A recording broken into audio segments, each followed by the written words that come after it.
Guys మేము అంబోసెల్లి national పార్క్కి వెళ్ళామండి. ఆ జర్నీ ఎలా జరిగింది ఈరోజు మీతో షేర్ చేసుకుంటున్నాను. మేము కెన్యాలోని మొంబాసా నుండి అంబోసెల్లి బై కార్ వెళ్ళామండి. Total 8 hours journey. కానీ మధ్యలో 2-3 టైమ్స్ హాల్ట్ తీసుకోవడం వల్ల 9 అవర్స్ పట్టింది. అయినా మాకు ఏమీ ఇబ్బంది అనిపించలేదండి. ఎందుకంటే ఆ రోజు వెదర్ చాలా బాగుంది.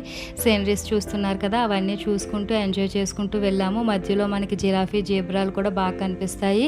ఇది అంబోసెల్లి ఎంట్రన్స్ గేట్ అండి. అక్కడ మసేవాళ్ళు జ్యువెలరీ అమ్ముకుంటూ ఉంటారు.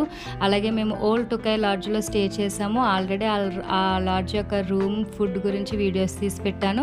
ఫస్ట్ డే కిలిమంజారో సరిగ్గా కనిపించలేదండి, కానీ సెకండ్ డే బాగా కనిపించింది. సఫారీ రైడ్లో కూడా సీనరీస్ బాగున్నాయండి. కాకపోతే అడ్వెంచర్ మూమెంట్ ఏంటంటే మా కారు బురదలో మునిగిపోయింది, కానీ సేఫ్గా వచ్చేసాము. రూమ్కి రాగానే బబూన్స్ బాగా పలకరిస్తాయండి. లాస్ట్ డే వాళ్ళందరికీ బాయ్ చెప్పేసి లాస్ట్గా కిలిమంజారో ఫోటో తీసుకొని మేము రిటర్న్ అయిపోయాం. Thank you.